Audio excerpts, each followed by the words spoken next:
नमस्कार, मैं doctor Nalini Madhariya, test tube baby specialist, Ashirwad hospital, इक्सी test tube baby centre, Raipur Dangania से बोल रही हूँ। आज हम बात करेंगे, क्या एक बार IVF कराने के बाद कोई दंपत्ति असफल होते हैं तो उन्हें निराश होकर बैठ जाना चाहिए? मैं कहूँगी बिल्कुल नहीं, क्योंकि IVF का जो सक्सेस है वो बहुत सारी बातों पे निर्भर करता है। जैसा कि मैंने एक वीडियो में पहले भी डिस्कस किया था, तो बहुत इंपॉर्टेंट फैक्टर होते हैं। एक होता है पेशेंट फैक्टर और दूसरा होता है जिस सेंटर में करा रहे हो वो सेंटर कैसा है। तो जैसे जैसे एज बढ़ती जाती है, उम्र के साथ साथ IVF का सक्सेस कम होता जाता है। 35 के बाद कम होता है और 45 के बाद में बहुत ही कम हो जाता है। इसलिए सबसे इम्पॉर्टेंट जो बात होती है वो है कि समय रहते हम इलाज चालू करें, सही सेंटर का चुनाव करें और इलाज आगे बढ़ाएं। सबसे इम्पॉर्टेंट बात होती है वो होती है आपका पॉजिटिव एटीट्यूड। एक एग्जांपल मैं आपके साथ शेयर करना चाहूँगी। एक पेशेंट थी, उसको जैसे ही एम्ब्रियो ट्रांसफ़र हमने किया, वो टेबल पे एकदम खुश होकर ऐसा नाचने लगी, मैं मम्मी बन गई, मैं मम्मी बन गई, और उसका रिजल्ट पॉजिटिव आया। 3 साल के बाद वो दूसरे बच्चे के लिए आई, हमने सेकेंड टाइम उसको ट्रांसफ़र किया और वो फिर खुशी से उसी तरह से झूमने लगी कि मैं दोबारा मम्मी बन गई, दोबारा मम्मी बन गई, और उसका रिजल्ट फिर से पॉजिटिव आया। आज 2 स्वस्थ बच्चों की माँ है वो। तो मेरा बताने का मतलब है कि निराश होने की ज़रूरत नहीं है। कोई मरीज़ है जो एक बार में सक्सेसफुल हो जाता है, किसी को हमको सेकेंड या थर्ड अटेम्प्ट की भी ज़रूरत पड़ती है।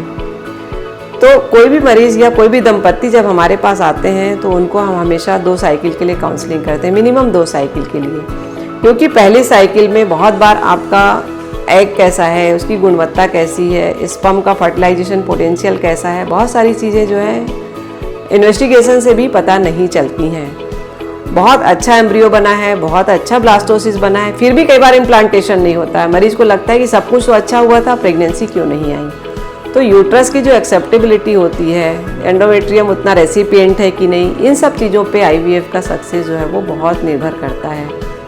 फर्स्ट साइकिल में यूजुअली 60 से 75% तक के अगर इम्प्लांटेशन के चांसेस हैं। सेकेंड और थर्ड अटेम्प्ट में क्यूमुलेटिव प्रेगनेंसी रेट जिसको हम बोलते हैं वो 90% तक जा सकता है। दूसरी बात यह है कि हम कभी भी किसी मरीज़ का प्रोसेस करते हैं IVF के लिए, तो हम चाहते हैं कि उसके नंबर ऑफ एम्ब्रियोज थोड़े ज़्यादा बने।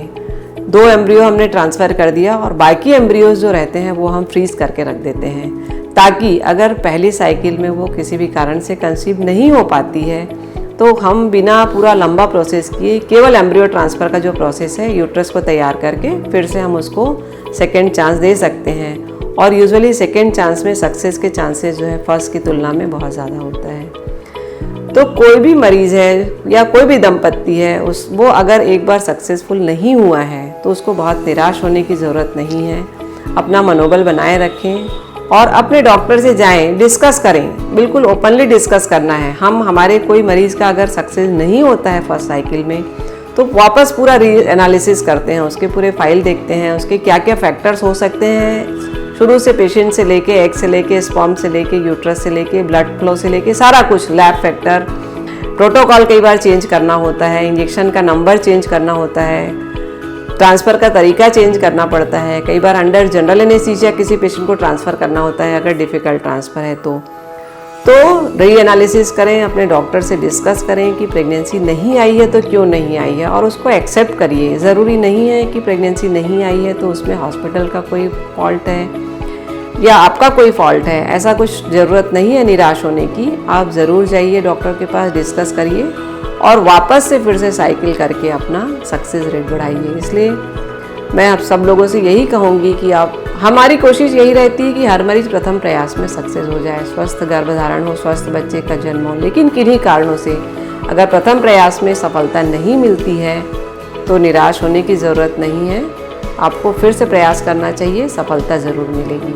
हमारे कई ऐसे मरीज हैं जो 3 बार 4 बार कराने के बाद में 5वीं बार में सक्सेस हुए। एक मरीज तो थी जो 4 बार करा चुकी थी IVF, उसने हिम्मत नहीं हारी और 5वीं बार में उसको स्वस्थ ट्विंस बच्चे हुए हैं। आज बच्चे 6 मंथ्स के हो चुके हैं।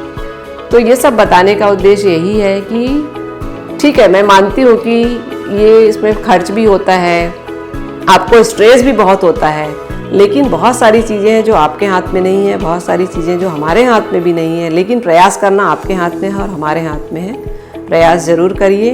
अगर आपको किसी कारण से असफलता मिली है तो एक बार ज़रूर मिलिए। हम कोशिश करेंगे कि आपकी असफलता को हम सफलता में बदल सकें। Thank you.